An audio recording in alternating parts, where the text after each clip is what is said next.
ಎಲ್ಲರಿಗೂ ನಮಸ್ಕಾರ. ಮತ್ತೊಂದು ವಿಡಿಯೋಗೆ ಸ್ವಾಗತ. ಬಿಗ್ ಬಾಸ್ ಸೀಸನ್ 11 ಎಷ್ಟು ವರಸ್ಟ್ ಆಗಿದೆ ಅಂದ್ರೆ 6 ಸಲ ನೋ ಎಲಿಮಿನೇಷನ್ ವೀಕ್ ಆಗಿದೆ.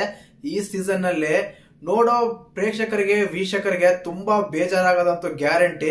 ಎಕ್ಸ್ಪೆಷಲಿ ಈ 16ನೇ ವಾರ ಮಿಡ್ ವೀಕ್ ಎಲಿಮಿನೇಷನ್ ಇರುತ್ತಂತ ಹೇಳಿ ಸೋಮವಾರ ಅನೌನ್ಸ್ಮೆಂಟ್ ಮಾಡಿ ಗುರುವಾರ ಶುಕ್ರವಾರ ಬಂದ್ರು ಇವ್ರು ಮಿಡ್ ವೀಕ್ ಎಲಿಮಿನೇಷನ್ ಮಾಡಲ್ಲ, ಏನೇನೋ ಕಾರಣ ಕೊಡ್ತಾರೆ. ಸಂಕ್ರಾಂತಿ ಬಂದ ಅಂತ ಒಂದ್ಸಲ ಹೇಳ್ತಾರೆ, ದಂಡಾಜರು ತಪ್ಪು ಮಾಡಿದ್ರೆ ಇನ್ನೊಂದ್ಸಲ ಹೇಳ್ತಾರೆ.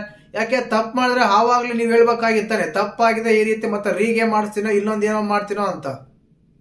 2 ದಿನ ವೋಟ್ ಮಾಡಿಸ್ಕೊಂಡು ನೀವು ಗೆದ್ದಿರಂತ ಅನೌನ್ಸ್ಮೆಂಟ್ ಮಾಡಿ ಮಿಡ್ ವೀಕ್ ಎಲಿಮಿನೇಷನ್ ಮಾಡ್ತೀವಿ ಅಂತೇಳಿ ಪ್ರೋಮೋ ಕಟ್ ಮಾಡಿ ಗೇಟ್ ಹತ್ರ ಕರ್ಕೊಂಡೋಗಿ ಮತ್ತೆ ಪ್ರ್ಯಾಂಕ್ ಎಲಿಮಿನೇಷನ್ ಮಾಡಿ. ಅಲ್ಲ ಗುರು, ಕಂಟೆಂಟ್ ಇಲ್ಲ ಅಂದ್ರೆ ಬೇಗ ಮುಗಿಸ್ಬಿಡಲ್ಲ, 100 ಡೇಸ್ಗೆ ಮುಗಿಸ್ಬಿಟ್ರೆ ಆಯ್ತಪ್ಪ. ಅದನ್ನೇನ್ ಎಳಿತಾ ಇದ್ರ ಅಟ್ಲೀಸ್ಟ್ ಸೀರಿಯಲ್ ಆದ್ರೂ ಮೇಲೂ ಬೇಗ ಕಂಪ್ಲೀಟ್ ಆಗ್ತಾ ಇದೆ ಅನ್ಸ್ಬೋದು. ಅದಕ್ಕೆ ಕತೆ ಇರುತ್ತೆ. ಇವ್ರು ಮಾಡೋ ಒಂದು ಬಿಗ್ ಬಾಸ್ಗೆ ಅಪ್ಪ ದೇವ್ರೇ ಅನ್ಸುತ್ತೆ. ಯಾಕಂದ್ರೆ ನೋಡಿ, ಅನೌನ್ಸ್ಮೆಂಟ್ ಮಾಡೋದು ಇವ್ರೆ, ಮಾಡೋದೆಲ್ಲ ಇವ್ರೆ. ಚಿಕ್ಕ ರೀಸನ್ ಇಟ್ಕೊಂಡು ದಂಡ ತಪ್ಪು ಮಾಡ್ತಾರೆ ಅಂತ ಅದಕ್ಕೆ ಆಗಲ್ಲ ಅಂದ್ರೆ 2 ದಿನ ವೋಟ್ ಮಾಡಿದ್ರೆ ಆ ವೋಟ್ ಕನ್ಸಿಡರ್ ಮಾಡ್ತಾರೆ. ಮತ್ತೆ ಇವತ್ತಿನ ನಿನ್ನೆ ಎಪಿಸೋಡ್ ನಡೀತಾರ. ಆ ಎಪಿಸೋಡ್ ಅಲ್ಲಿ ಏನಾಗ್ತಾ ಇದೆ ಅಂದ್ರೆ ಮತ್ತೆ ಇನ್ನೊಂದ್ಸಲಿ ನಾಮಿನೇಷನ್ಸ್ ಟಾಸ್ಕ್ ಅಂತೆ, ನಾಮಿನೇಷನ್ಸ್ ಕೊಡೋ ರಿಸಲ್ಟ್ಸ್ ಕೊಡ್ಬೇಕಂತೆ. ಆ ಪ್ರಕ್ರಿಯೆ ಎದಕ್ಕೆ ಗುರು? ಆಲ್ರೆಡಿ ಎಲ್ಲ ನಾಮಿನೇಟ್ ಮಾಡಿದಿರ. ಕಂಟೆಂಟ್ ಅನ್ನ ಮೊದ್ಲು ಹೇಳಿದೆ, ಕಂಟೆಂಟ್ ಇದ್ರೆ ಬೇಗ ಮುಗಿಸಿಯಲ್ಲ. ಮತ್ತೆ ಆ ಎಪಿಸೋಡ್ ಬಗ್ಗೆ ಮಾತಾಡೋಣ. 110 ಎಪಿಸೋಡ್, 110 ಎಪಿಸೋಡ್, 110 ಎಪಿಸೋಡ್ ಅಲ್ಲಿ ಮಾತಾಡೋಣ. ಮುಖ್ಯವಾಗಿ ಈ ಎಪಿಸೋಡ್ ಅಲ್ಲಿ ಓವರ್ ರಿಯಾಕ್ಟ್ ಮಾಡ್ತಾ ಇದಾರೆ, ಓವರ್ ಆಟಿಟ್ಯೂಡ್ ತೋರಿಸ್ತಾರೆ ರಜತ್ ಅವರು. ಅಷ್ಟ ಅವಶ್ಯಕತೆ ಇಲ್ಲ ಗುರು, ನೀನ್ ಮಾಡಿರೋ ತುಂಬಾನೇ ಇದೆ. ನೋಡೋ ಪ್ರೇಕ್ಷಕರೇ ತುಂಬಾ ಕಾಣ್ತಾ ಇದೆ. ನೀನ್ ಫೇವರಿಸಮ್ ಇಲ್ಲ ಅಂತ ಹೇಳಿ ತ್ರಿವಿಕ್ರಮ್ ಅವರಿಗೆ ನಮ್ಮ ಭವ್ಯ ಅವ್ರಿಗೆ ಬಕೆಟ್ ಹಿಡಿದು ನೋಡಿದ್ವಿ ನಾವು. ದೊಡ್ಡ ಬಕೆಟ್ ಹಿಡಿದ್ವಿ ಅವ್ರಿಬ್ರಿಗೆ. ನಿನ್ಗೆ ಅನ್ಸ್ಬೋದು ನಾನು ಹಿಡಿದಿಲ್ಲ ಅಂತ. ನೋಡೋ ಪ್ರೇಕ್ಷಕರಿಗೆ ಯಾವ ರೀತಿ ಎವಿಡೆಂಟ್ ಕಾಣ್ತಾ ಇದೆ ಅಂದ್ರೆ ಆ ರೀತಿ ಕಾಣ್ತಾ ಇದೆ. ಮಂಜು ಹತ್ರ ಮಾಡುವ ಕಾನ್ವರ್ಸೇಷನ್ ಯಾವ ರೀತಿ ಇರುತ್ತೆ ಅಂದ್ರೆ, ನೀನೇನೋ ಸೂಪರು ಅವರೇನೋ ಪಾಪರು ಅನ್ನಂಗೆ ಮಾತಾಡ್ತೀನಿ ನೋಡು.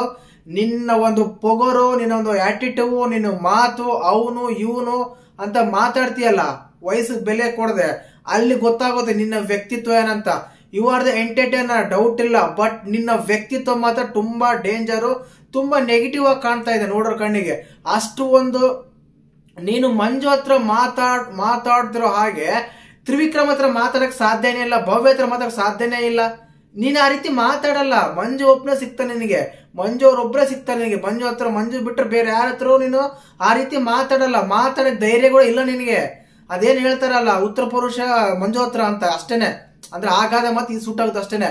ನೀನ್ ಕೇವಲ ಮಂಜು ಹತ್ರ ಮಾತ್ರ ಮಾತಾಡ್ತಾರೆ, ಬೇರೆ ಹತ್ರ ಮಾತಾಡಕ್ ಸಾಧ್ಯನೇ ಇಲ್ಲ. ಆ ರೀತಿ ಇರುತ್ತೆ ನಿನ್ನ ವ್ಯಕ್ತಿತ್ವ.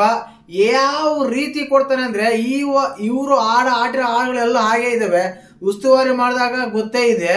ಇಲ್ಲಿ ಏನಾಗುತ್ತಂದ್ರೆ, ಆ ಬಿಗ್ ಬಾಸ್ ಮೇಲೆ ರಜತ್ ಅವ್ರು ಯಾವ ರೀತಿ ಪೋಟ್ರೆ ಮಾಡ್ತಾ ಇದಾರೆ ಮಂಜು ಅವ್ರನ್ನಂದ್ರೆ, ಮಂಜು ಮಾತ್ರ ತಪ್ಪು ಮಾಡ್ತಾರೆ, ಬಿಗ್ ಬಾಸ್ ಮೇಲೆ ಯಾರು ತಪ್ಪೇ ಮಾಡಲ್ಲ ಅಂತಾರೆ. ಇನ್ನು ತ್ರಿವಿಕ್ರಮ್ ವಿಷಯಕ್ಕೆ ಬರೋಣ.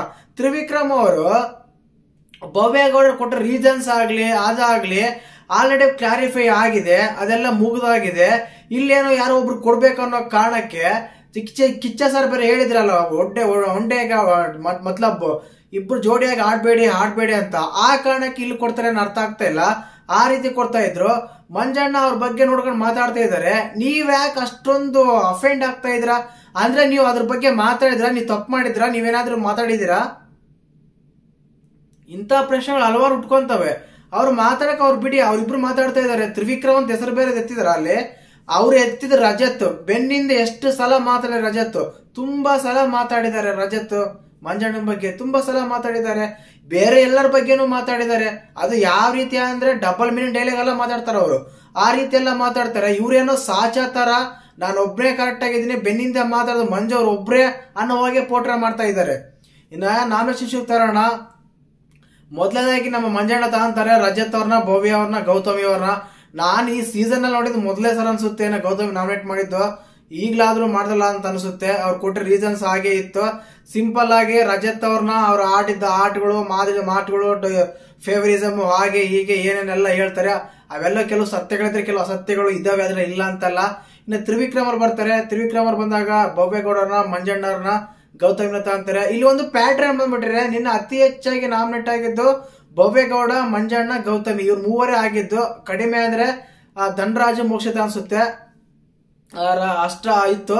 ಇನ್ನ ರಜತ್ ಅವ್ರು ಬರ್ತಾರೆ. ರಜತ್ ಅವರು ಸೇಮ್ ಮಂಜಣ್ಣನ, ಗೌತಮಿನ ಮತ್ತೆ ಭವ್ಯ ಅಂತ ಬಂತಾರೆ. ಭವ್ಯನ್ ತಗೊಂಡಾಗ ಮಾಡಿರೋದೆಲ್ಲ ನೀವು ಭವ್ಯಗೌಡ ತಗೊಂಡು ಈ ರೀತಿ ಆಗಿತ್ತು ಅಂತಾರೆ. ಬಟ್ ಅಲ್ಲಿ ನೋಡಿ ಇಲ್ಲಿ ಏನಾಗುತ್ತೆ ಅಂದ್ರೆ ಕ್ಲಿಯರ್ ಕಟ್ ಆಗಿ ಗೊತ್ತಾಗುತ್ತೆ. ಭವ್ಯ ಹತ್ರ ಇನ್ನೊಂದ್ ಹತ್ರ ಮಾತಾಡ್ಬೇಕಾದ್ರೆ ಕಾಮಾಗಿ ಮಾತಾಡ್ತಾರೆ, ಮಂಜಣ್ಣ ಬಂದಾಗ್ಲೂ ಹೈ ಹಾಕ್ತಾರೆ. ಇದು ಈ ವ್ಯತ್ಯಾಸ ನೋಡ್ತಾ ಇದ್ದೀನಿ ಅಷ್ಟೇ ನಾನು.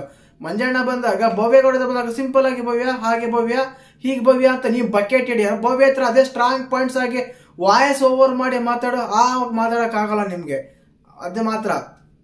ಗೌತಮಿ ಬಂದಾಗ ಹಂಗಾನೆ ಮತ್ತೆ ಮೋಕ್ಷಿತನ ರಜತ್ ಅವ್ರ ಅಂತಾರೆ, ಅದಾದ್ಮೇಲೆ ಇನ್ನೊಬ್ಬರು ಅಂತಾರೆ. ಈ ರೀತಿ ಒಂದು ನಾಮಿನೇಷನ್ ಪ್ರಕ್ರಿಯೆ ಈ ಟೈಮಲ್ಲಿ ಏನಕ್ಕಂತ ಅರ್ಥ ಆಗ್ತಾ ಇಲ್ಲ.